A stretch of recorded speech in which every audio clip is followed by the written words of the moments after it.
നമസ്കാരം. ഇന്ന് നമ്മൾ സംസാരിക്കാൻ പോകുന്നത് ഇന്ത്യയിൽ വലിയ രീതിയിൽ ചർച്ച ചെയ്യപ്പെടുന്ന ഒരു വിഷയത്തെക്കുറിച്ചാണ്. ഫോറിൻ കോൺട്രിബ്യൂഷൻ റെഗുലേഷൻ ആക്ട്, അതായത് FCRAയുടെ പുതിയ ഭേദഗതിയെപ്പറ്റി. നമുക്ക് നേരെ വിഷയത്തിലേക്ക് കടക്കാം. ഞാൻ നിങ്ങളോടൊരു ചോദ്യം ചോദിക്കട്ടെ. ഒന്ന് ആലോചിച്ച് നോക്കൂ.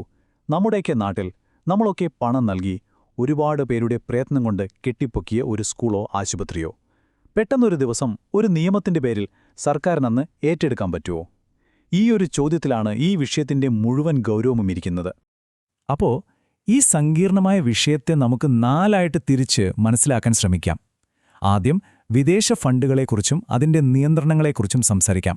പിന്നെ എന്തുകൊണ്ടാണ് പുതിയ ഭേദഗതി ഇത്രയധികം ഭയം സൃഷ്ടിക്കുന്നതെന്ന് നോക്കാം.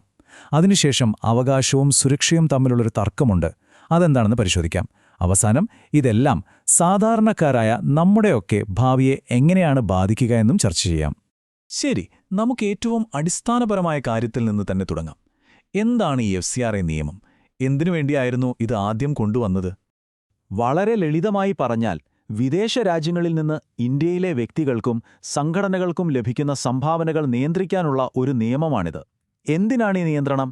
രാജ്യത്തിന്റെ ആഭ്യന്തര കാര്യങ്ങളിൽ പുറത്തുനിന്നുള്ള ശക്തികൾ പണം ഉപയോഗിച്ച് ഇടപെടുന്നത് തടയാൻ. ചുരുക്കത്തിൽ, രാജ്യസുരക്ഷയാണ് പ്രധാന ലക്ഷ്യം. ഈ നിയമത്തിന് ഒരു ചരിത്രമുണ്ട്. 1976 അടിയന്തരാവസ്ഥയുടെ സമയത്താണ് ഇതാദ്യമായി വരുന്നത്. പിന്നീട് കാലത്തിനനുസരിച്ച് മാറ്റങ്ങൾ വന്നു. 2010 2020 വന്ന ഭേദഗതികൾ നിയമം കൂടുതൽ കർശനമാക്കി. ഇപ്പോൾ 2026 വരാൻ പോകുന്ന ഭേദഗതി ഈ നിയന്ത്രണങ്ങളെ ഏറ്റവും ഉയർന്നൊരു തലത്തിലേക്കെത്തിക്കുകയാണ്. പുതിയ ഭേദഗതി എന്തുകൊണ്ടാണ് ഇത്ര വലിയ പ്രശ്നമാകുന്നത് എന്ന് മനസ്സിലാക്കണമെങ്കിൽ ഇതുവരെ കാര്യങ്ങൾ എങ്ങനെയായിരുന്നു എന്ന് നമ്മൾ അറിയണം. ഉദാഹരണത്തിന്, നമ്മുടെ നാട്ടിലെ പല പള്ളികൾക്കും മറ്റു സ്ഥാപനങ്ങൾക്കും വിദേശത്തുള്ള അവരുടെ അംഗങ്ങളിൽ നിന്നും മറ്റും സംഭാവനകൾ ലഭിക്കാറുണ്ട്. ഈ പണം ഒരു പൊതുവായ അക്കൗണ്ടിലേക്കാണ് വരുന്നത്. അത്യാവശ്യം വന്നെങ്കിൽ ഒരു ദുരിതാശ്വാസ പ്രവർത്തനത്തിനോ, ഒരു സ്കൂളിന്റെ നടത്തിപ്പിനോ, അല്ലെങ്കിൽ ഒരു ആശുപത്രിയിലെ രോഗികളെ സഹായിക്കാനോ ഒക്കെ അവർക്ക് ആ പണം ഉപയോഗിക്കാൻ കഴിഞ്ഞിരുന്നു. കൃത്യമായി കണക്കുകൾ ഓഡിറ്റ് ചെയ്ത് സർക്കാരിനെ ബോധിപ്പിച്ചാൽ മതി. ശരി, ഇനി നമുക്ക് ഏറ്റവും പ്രധാനപ്പെട്ട ഭാഗത്തേക്ക് വരാം. 2026 ഭേദഗതി. എന്തൊക്കെയാണ് ഇതിലെ വിവാദപരമായ മാറ്റങ്ങൾ? ഇതാണ് ഈ ഭേദഗതിയിലെ ഏറ്റവും പേടിപ്പെടുത്തുന്നൊരു കാര്യം. നിയുക്ത അതോറിറ്റി എന്ന പേരിൽ ഒരു സർക്കാർ സംവിധാനം വരുന്നു. ഒരു സംഘടനയുടെ FCRA ലൈസൻസ്, അതായത് വിദേശ ഫണ്ട് സ്വീകരിക്കാനുള്ള ലൈസൻസ്, ഏതെങ്കിലും കാരണവശാൽ റദ്ദായാൽ അവരുടെ ബാങ്കിലുള്ള പണം മാത്രമല്ല, ആ സംഘടനയുടെ പേരുള്ള കെട്ടിടങ്ങൾ, ഭൂമി തുടങ്ങി എല്ലാ ആസ്തികളും ഏറ്റെടുക്കാൻ ഈ അതോറിറ്റിക്ക് അധികാരം നൽകുന്നു.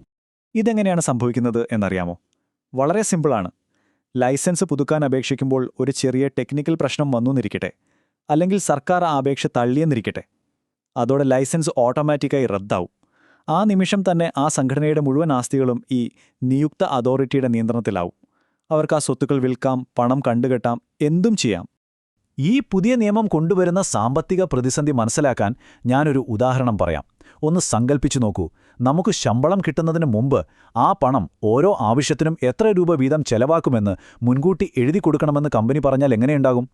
പെട്ടെന്ന് വീട്ടിലൊരു അസുഖം വന്നാൽ എന്തു ചെയ്യും? ഏകദേശം അതേ അവസ്ഥയാണിവിടെയും. ഒരു കെട്ടിടം പണിയാൻ എന്ന് പറഞ്ഞ് ഫണ്ട് വാങ്ങിയാൽ അത് ആ ഒരൊറ്റ കാര്യത്തിന് മാത്രമേ ഉപയോഗിക്കാൻ പറ്റൂ.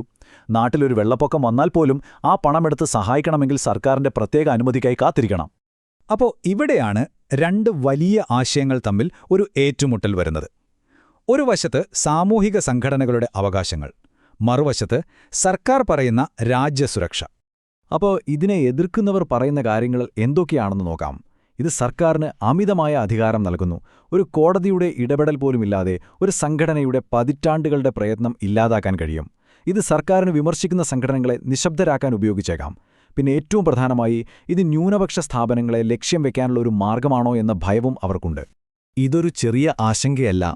ഇന്ത്യയിലെ കത്തോലിക്ക മെത്രാൻ സമിതി, അതായത് CBCI തന്നെ തുറന്നു പറയുന്നു, ഈ പുതിയ നിയമം ന്യൂനപക്ഷ സ്ഥാപനങ്ങളെ മനഃപൂർവ്വം ഇല്ലാതാക്കാൻ ലക്ഷ്യമിട്ടിട്ടുള്ളതാണെന്ന്. വിദ്യാഭ്യാസ ആരോഗ്യരംഗങ്ങളിൽ വലിയ സംഭാവനകൾ നൽകുന്ന ഇത്തരം സ്ഥാപനങ്ങൾക്ക് ഇത് വലിയ ഭീഷണിയാണെന്നാണ് അവർ പറയുന്നത്. എന്നാൽ സർക്കാരിതിനു പറയുന്ന ന്യായീകരണങ്ങൾ എന്തൊക്കെയാണെന്ന് കൂടി നമ്മളറിയണം. നിയമത്തിലെ പഴുതുകളടച്ച് സാമ്പത്തിക സുതാര്യത ഉറപ്പാക്കുകയാണ് ലക്ഷ്യമെന്ന് സർക്കാർ പറയുന്നു. വിദേശ ഫണ്ട് രാജ്യവിരുദ്ധ പ്രവർത്തനങ്ങൾക്കോ തീവ്രവാദത്തിനോ ഉപയോഗിക്കുന്നത് തടയണം. നിയമം കൃത്യമായി പാലിക്കുന്ന നല്ല സംഘടനകൾ പേടിക്കേണ്ട ഒരു കാര്യവുമില്ല. തെറ്റ് ചെയ്യുന്നവരെ മാത്രമാണ് ഈ മാറ്റങ്ങൾ ലക്ഷ്യം വെക്കുന്നതെന്നും സർക്കാർ വാദിക്കുന്നു. ഈ നിയമങ്ങളും വാദപ്രതിവാദങ്ങളും ഒക്കെ അവിടെ നിൽക്കട്ടെ. ഇത് എന്നെയും നിങ്ങളെയും പോലുള്ള സാധാരണക്കാരെ എങ്ങനെയാണ് ബാധിക്കാൻ പോകുന്നത്? അതാണ് ഏറ്റവും പ്രസക്തമായ ചോദ്യം.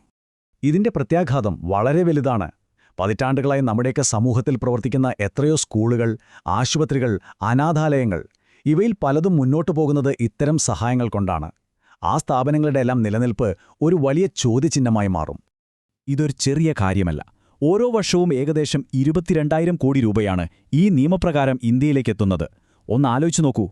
രാജ്യത്തിന്റെ പല മുക്കിലും മൂലയിലും വിദ്യാഭ്യാസത്തിനും ആരോഗ്യത്തിനും സാമൂഹിക സേവനങ്ങൾക്കുമായി എത്തുന്ന ഇത്രയും വലിയൊരു തുകയുടെ ഒഴുക്ക് പെട്ടെന്ന് നിലച്ചാൽ എന്തു സംഭവിക്കും?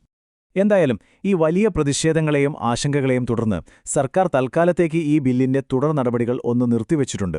പക്ഷേ ഇത് പൂർണ്ണമായി ഉപേക്ഷിച്ചോ അതോ വീണ്ടും വരുമോ എന്ന കാര്യത്തിൽ ഒരു ഉറപ്പുമില്ല. അതിന്റെ ഭാവി അനിശ്ചിതത്വത്തിലാണ്. അപ്പോ അവസാനം നമ്മൾ ഈ ഒരു വലിയ ചോദ്യത്തിനു മുന്നിലാണ് വന്നു നിൽക്കുന്നത്. രാജ്യസുരക്ഷ അതൊരു വിട്ടുവീഴ്ചയും ചെയ്യാൻ പാടില്ലാത്ത കാര്യമാണ്. പക്ഷേ ആ സുരക്ഷയുടെ പേരിൽ ഒരു രാജ്യത്തെ പൗരന്മാർക്ക് സംഘടിക്കാനും നല്ല കാര്യങ്ങൾ ചെയ്യാനുമുള്ള സ്വാതന്ത്ര്യം എത്രത്തോളം ഇല്ലാതാക്കാം? ഈ രണ്ട് കാര്യങ്ങളും ഒരുമിച്ച് കൊണ്ടുപോകുന്ന ഒരു ബാലൻസുള്ള വഴി കണ്ടെത്താൻ നമുക്ക് എങ്ങനെ സാധിക്കും? ആ ഉത്തരത്തിലായിരിക്കും നമ്മുടെ ജനാധിപത്യത്തിന്റെ ഭാവി.